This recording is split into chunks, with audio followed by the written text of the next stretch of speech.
আল্লাহর হাবিব সাল্লাল্লাহু আলাইহি সাল্লামের নবুয়ত এবং ওনার মুজিজার উপর কিছু কথা শুনবো আমরা।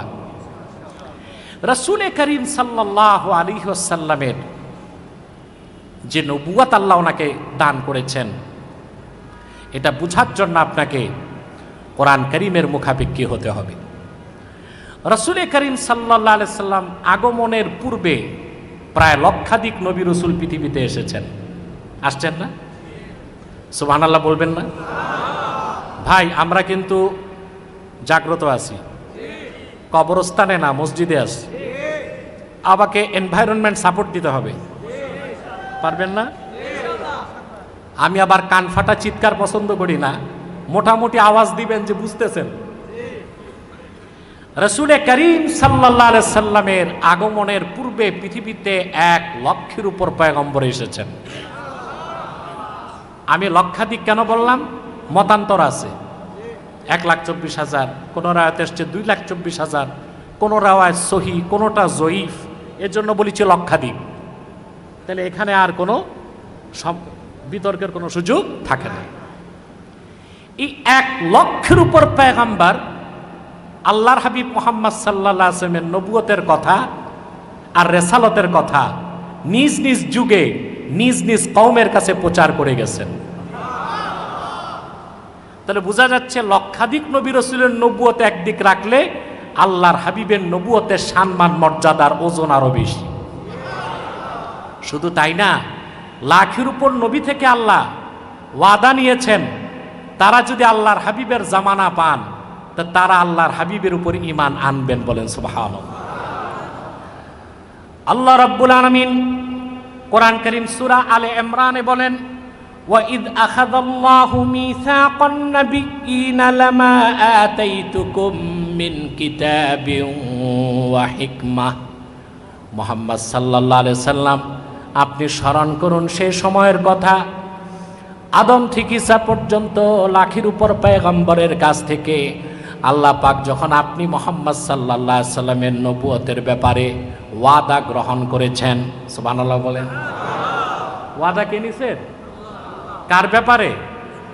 তার হাবিবের ব্যাপারে। সুবহানাল্লাহ বলেন। সেটা কি? আল্লাহ প্রত্যেকের কাছ থেকে ওয়াদা নিয়েছেন, লামা আতাইতুকুম মিন কিতাবি ওয়া হিকমা, আমি তোমাদেরকে যে কিতাব দিয়েছি, হিকমা দিয়েছি, রিসালাতের দায়িত্ব দিয়ে প্রেরণ করেছি, শোনো। থুম্মা জাআকুম রাসূলুম মুসাদ্দিকুন লিমা মাআকুম, অতঃপর যদি আমার আখিরি নবী মুহাম্মদ সাল্লাল্লাহু আলাইহি সাল্লাম আগমন করেন, যিনি তোমাদের প্রত্যেকের রিসালাতের সত্যায়ন করবেন। সুবহানাল্লাহ বলেন। ওয়ালা তানসুরুন্নাহু লাতুমিনুন্না বিহি ওয়ালা তানসুরুন্নাহ, তাহলে অবশ্যই তোমরা প্রত্যেক পয়গম্বর আমার নবী মুহাম্মদ সাল্লাল্লাহু আলাইহি সাল্লামের উপর ঈমান আনবা আর ওনাকে সাহায্য করবা। এটা কি যেন তেন কথা? 1 লক্ষের উপর নবী আল্লাহর কাছে ওয়াদাবদ্ধ হয়েছে। সুবহানাল্লাহ। তারপর আল্লাহ জিজ্ঞেস করেছেন, আআকরারতুম ওয়া আখাযতুম আলা যালিকুম ইসরি আই আহদি, আমি যে ওয়াদা নিলাম তোমাদের থেকে, এই ওয়াদায় তোমরা প্রতিশ্রুতবদ্ধ হলা। সমস্ত পয়গম্বর আল্লাহর হাবিবের রিসালাতকে স্বীকার করে সাক্ষ্য দিলেন, আকরারনা, আমরা মেনে নিলাম। সুবহানাল্লাহ। সেজন্য ভাইরা, আল্লাহর আখিরি নবী মুহাম্মদ সাল্লাল্লাহু আলাইহি ওয়াসাল্লাম, তিনি আল্লাহ শুধু সর্বশেষ নবী তাই নয়, তিনি আল্লাহ সর্বশ্রেষ্ঠ নবী তাই নয়, বরং তিনি হলেন নবিউল আম্বিয়া, সমস্ত নবীগণের নবী মুহাম্মদ সাল্লাল্লাহু আলাইহি ওয়াসাল্লাম। এই কথাটা কি আমার না কোরআন কারীমের? জোরে বলতে হবে। আমার না কোরআন কারীমের? সূরা আলে ইমরানে আল্লাহ সুবহানাহু ওয়া তাআলা এই কথাটি 81 এবং 82 নম্বর আয়াতের ইরশাদ করেছেন। এই আয়াতের তাফসিরে ক্রমাগত 16 থেকে 18টি তাফসিরে আমি দেখেছি সবাই এক তাফসির করছে। এটা ইজমাউল মুফাসসিরিন। আমি ইবনে কাসিরের শব্দে আপনাদেরকে শোনাচ্ছি, এই ওয়াদার অর্থ হচ্ছে আল্লাহ নবীদের কাছ থেকে এই ওয়াদা নিয়েছেন, লাইন বুইসা মুহাম্মাদুন সাল্লাল্লাহু আলাইহি ওয়াসাল্লাম ওয়া হুম আহইয়া লা ইউমিনুন্না বিহি ওয়া লা ইয়ানসুরুন্না। লাখের উপর নবী রাসূল থেকে আল্লাহ এই ওয়াদা নিয়েছেন যে মুহাম্মদ সাল্লাল্লাহু আলাইহি ওয়াসাল্লামের আগমন যখন ঘটবেন, নবীগণ যদি তখন বেঁচে থাকেন তাদের নবুয়ত রহিত হয়ে যাবে, তারা যেন আল্লাহর হাবিব মুহাম্মদ সাল্লাল্লাহু আলাইহি ওয়াসাল্লামের উপর ঈমান আনেন এবং মুহাম্মদ সাল্লাল্লাহু আলাইহি ওয়াসাল্লামকে সাহায্য করেন। এখন একটা প্রশ্ন আসে, আল্লাহর হাবিব তো আসলেন ১৫০০ বছর আগে, তো পূর্বের নবীগণ ঈমান আনলেন কেমন করে? বিষয়টা অনেকটা অযৌক্তিক মনে হয় না? কথা বলে না? না, এটার জবাব আছে। এটার জবাব খুঁজতে গেলেই চোখের পর্দা সরে যায়। আমাদের দেশে একটা কথা আছে, অনেকেই বলে যে মুহাম্মদ সাল্লাল্লাহু আলাইহি সাল্লাম সরাসরি ওহী পাওয়ার পর যে কাজ করেছেন সেটা আদর্শ, এর আগেরটা আমাদের আদর্শ না। না, এটা হচ্ছে মূর্খ লোকের কথা, কোরআন হাদিস ও মারেফত সম্পর্কে অজ্ঞ মানুষের কথা। মুহাম্মদ সাল্লাল্লাহু আলাইহি সাল্লাম তো তখন থেকে নবী যখন আদম নামে কোনো ব্যক্তির অস্তিত্বই ছিল না। এটা কি আমার কথা? দালাইলুন নবুওয়াত প্রথম খণ্ড ৯৬ পৃষ্ঠার হাদিস। হাদিসটি বুখারী সহ ১০ জন রওয়ায়াত করেছেন। কয়জন? দালাইলুন নবুওয়াত ইমাম বাইহাকি উল্লেখ করেন। হারজাত ইরবাজ বিন সারিয়া বর্ণনা করেন, ওয়া আনিল ইরবাজ ইবনে সারিয়াতা সাহিবি রাসূলিল্লাহি সাল্লাল্লাহু আলাইহি ওয়াসাল্লাম আন্নাহু ক্বাল সামি'তু রাসূলাল্লাহি সাল্লাল্লাহু আলাইহি ওয়াসাল্লাম ইয়াকুলু ইন্নী আব্দুল্লাহ ওয়া খাতামুন নাবিয়্যিন ওয়া ইন্না আদামা লামুনজাদিলুন ফি তিনাতিহি। ইরবাজ বিন সারিয়া বলেন, আমি আল্লাহর হাবিবের নূরের জবান থেকে আমার ২ কানে শুনেছি, তিনি বলেছেন, আমি মুহাম্মদ আল্লাহর বান্দা এবং সর্বশেষ নবী। তখন থেকে আদমের দেহ যখন মাটিতে গড়াগড়ি খাচ্ছিল,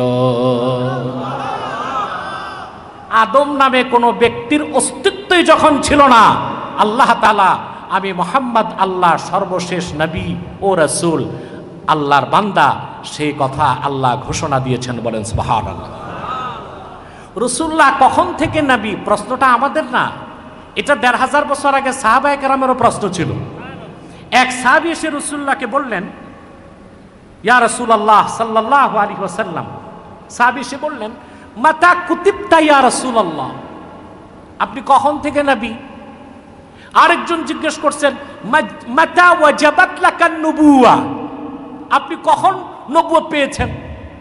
আরেকজন জিজ্ঞেস করেছেন, মাতা কাতাবাকাল্লাহু নাবিয়্যা, আল্লাহ নবী হিসেবে কখন আপনার নাম লিপিবদ্ধ করেছেন? আল্লাহর হাবিব জবাব দিয়েছেন, ওয়া আদামু বাইনার রূহি ওয়াল জাসাদ, আদমের একটা অংশ ছিল তার দেহ, আরেকটা ছিল তার রুহু। আদম নামে কোনো ব্যক্তির অস্তিত্ব যখন হয় নাই, তখন থেকে আমি আল্লাহর কাছে আমি মুহাম্মদ নবী। এজন্যে আদম থেকে ঈসা পর্যন্ত ১ লক্ষের উপর নবী রাসূল আল্লাহর হাবিব মুহাম্মদ সাল্লাল্লাহু আলাইহি সাল্লামের নবুয়তকে স্বীকার করেছেন, রিসালাতকে স্বীকার করেছেন। এই জন্য তাওরাতে, জাবুরে, ইনজিলে, সবগুলো আসমানি কিতাবে আল্লাহর হাবিব মুহাম্মদ সাল্লাল্লাহু আলাইহি সাল্লামের আগমনের কথা এসেছে।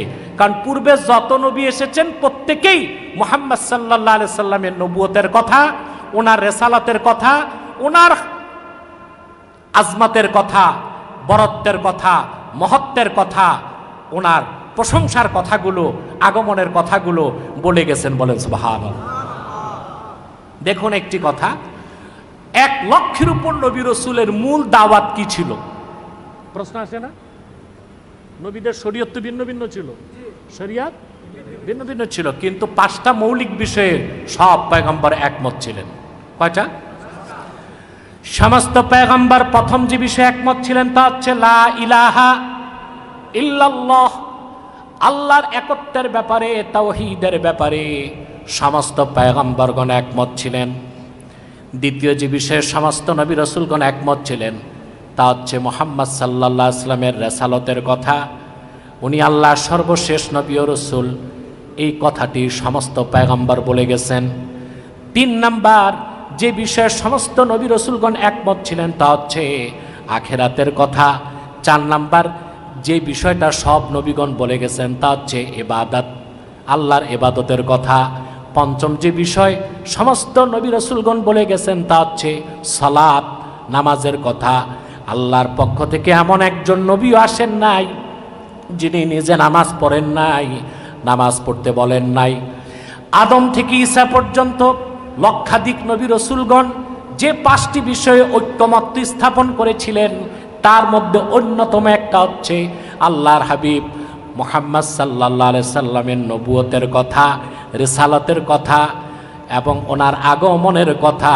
লাখের উপর নবী প্রচার করে গেছেন। পূর্বে নবীগণ আসতেন, বিভিন্ন দেশে এসেছেন না? মনোযোগটা আমার দিকে চাই, এদিক তাকা। আমি যে রকম সাউন্ড সিস্টেমে কথা বলি ওটা পাই নাই। এটা হতে পারে মাইকম্যানের ত্রুটি, কিংবা ইউটিউবাররা বেশি ফিট করছেন আপনাদেরটা। এখানেও ঝামেলাটা হইতে পারে।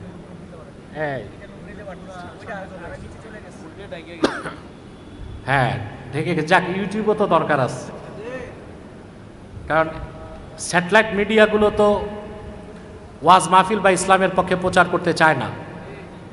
চায়? আমরা বিভিন্ন মাঠে প্রোগ্রাম করি, লাখো মানুষ নিয়ে, স্যাটেলাইট চ্যানেল যায় না। আর বামপন্থী 30 জন মাঠে বের হয়, কেউ থাকিবে গাছতলা, কেউ থাকিবে 5 তলা, তা হবে না। সব স্যাটেলাইট চ্যানেল ওখানে যেয়ে বসে থাকে। ইসলামের সুমহান দাওয়াত সারা বিশ্বময় ছড়ায় দিচ্ছে ইউটিউবাররা। এই জন্য তাদেরকে আমি সবসময় রেসপন্স করি এবং সুযোগ দিয়ে থাকি। ফ্যানটা একটু ঘুরিয়ে দেয়, বাতাসটা সমস্যা করছে। সম্মানিত সুধী, মনোযোগ আছে তো? কথা শুনতেছেন তো? পূর্বের নবীগণ এসেছেন না, আমার দিকে না, এটা আরো ক্ষতি, আমার মাইকেরও ক্ষতি, আমারও ক্ষতি, এটা নিচে দিয়ে দেন। প্রিয় সুধী, তো নবীগণ আসতেন বিভিন্ন জায়গায়, ঠিক না? কিন্তু আপনি অবাক হবে, অবাক বিস্ময়কর বিষয়, আখিরি নবী মুহাম্মদ সাল্লাল্লাহু আলাইহি সাল্লামকে আল্লাহ পাঠালেন মক্কায়। কোথায়? কারণ মক্কা হচ্ছে ক্যাপিটাল অফ দ্য ওয়ার্ল্ড। সারা পৃথিবীর রাজধানীর নাম মক্কা। নাম কি? এটা পৃথিবীর রাজধানী। আপনি মানচিত্রে তাকান, দেখবেন মধ্যপ্রাচ্যে কাবা যেখানে, মক্কা এটা মাঝখানে। সুবহানাল্লাহ। পৃথিবীর বড় বড় শহরগুলো গোড়াপত্তন করেছেন ঐতিহাসিক ব্যক্তিরা। আর আখিরি নবী মুহাম্মদ সাল্লাল্লাহু আলাইহি সাল্লামের যে শহর মক্কায় আসবেন, সেটা গোড়াপত্তনের দায়িত্ব সাধারণ কাউকে আল্লাহ দেন নাই, দিলেন জাতির পিতা ইব্রাহিমকে। কাকে দিলেন? সুবহানাল্লাহ। এটা সহজ না। ইব্রাহিম আলাইহিস সালামকে আল্লাহ দায়িত্ব দিলেন মক্কার গোড়াপত্তন করতে। তারও আগে হযরত আদম আলাইহিস সালাম, তিনি গোড়াপত্তন করলেন। দেখুন তো চিন্তা করে, মুহাম্মদ সাল্লাল্লাহু আলাইহি সাল্লামের আগমনের আগে একের পর এক নবী পাঠালেন, লাখের উপর নবী, যারা ছিলেন মুহাম্মদ সাল্লাল্লাহু আলাইহি সাল্লামের আগমনের ঘোষক। আরে ভাই, পুরুষের কণ্ঠে বলেন সুবহানাল্লাহ। আর তিনি আসবেন মক্কায়, সেই মক্কার গোড়াপত্তনের দায়িত্ব দিলেন আল্লাহ আদমকে, পরবর্তীতে দিলেন ইব্রাহিম খলিলকে। আল্লাহ পাক বলেন, ইন্না আউওয়ালা বাইতিন উদিয়া লিন-নাসি লাল্লাযী বিবাক্কাতা মুবারাকাও ওয়া হুদাল লিল আলামিন। আল্লাহর ইবাদতের জন্য প্রথম ঘর নির্মিত হলো বাক্কায়। কোথায়? বলেন, কথা বলেন। বাক্কা মানে মক্কা। বাক্কা ইয়াবুক্কু, তাবুক্কু থেকে বাক্কা। কেন? আল্লাতী তাবুক্কু আনাকাল জাবাবেরা। আল্লাহর হাবিব মুহাম্মদ সাল্লাল্লাহু আলাইহি সাল্লাম মক্কায় আসবেন, ওনার মৌলিদ হচ্ছে মক্কা। সেজন্য জগৎ সৃষ্টির শুরু থেকে আজ পর্যন্ত, আজ থেকে কিয়ামত পর্যন্ত মক্কার নিরাপত্তার দায়িত্ব আল্লাহ নিজের হাতে রেখেছেন। বাক্কা ইয়াবুক্কু তাবুক্কু মানে চূর্ণ বিচূর্ণ করা।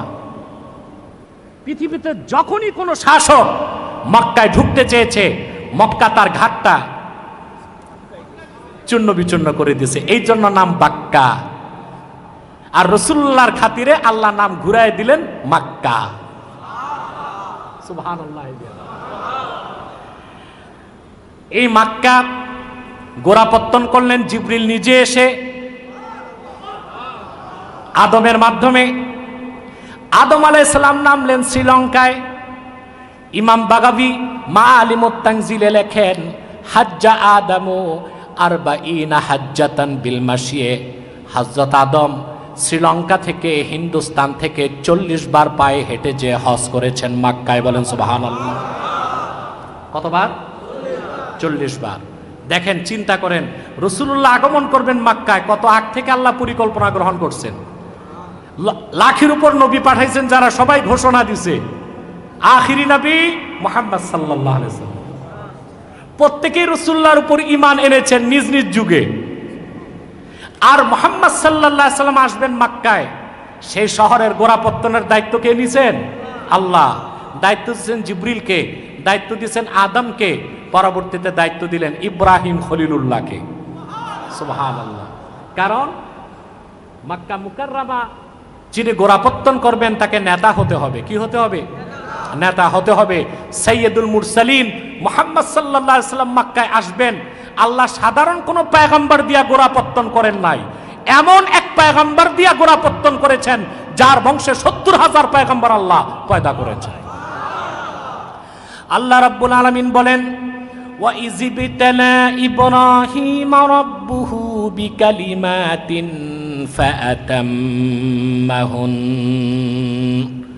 ক্বালা ইন্নী জাঈলুকা লিন্নাসি ইমামা। আল্লাহ হযরত ইব্রাহিমকে বলেছেন, ইব্রাহিম, আমি তোমাকে মানব জাতির জন্য নেতা বানাবো। সুবহানাল্লাহ বলেন। মানব জাতির নেতা ইব্রাহিম আর তার পুত্র হযরত ইসমাইল, দুইজনকে দিয়ে আল্লাহ কাবাগর সংস্কার করালেন। পরিবেশ আস্তে আস্তে আল্লাহ কত সুন্দর করে মক্কাকে আস্তে আস্তে সাজালেন, আস্তে আস্তে সাজালেন। সুবহানাল্লাহ। কারণ মক্কা হচ্ছে আখির নবীর আগমনের মঞ্চ। সুবহানাল্লাহ। আদমকে দায়িত্ব দিলেন, জিবরিলকে দায়িত্ব দিলেন, ইব্রাহিম খলিলকে দায়িত্ব দিলেন, ইসমাইল জবিহুল্লাহকে দায়িত্ব দিলেন। আর রাসূলুল্লাহর আগমনের কথা ঘোষণা করলেন কত নবী? লাখের উপর পয়গম্বর। সুবহানাল্লাহি বিহামদি। এই জন্যই তো রাসূলুল্লাহকে আমরা মহানবী বলি। কি বলি? রাসূলুল্লাহ মহানবী না, এটা যে বা যারা অস্বীকার করবে মুসলমান থাকবে?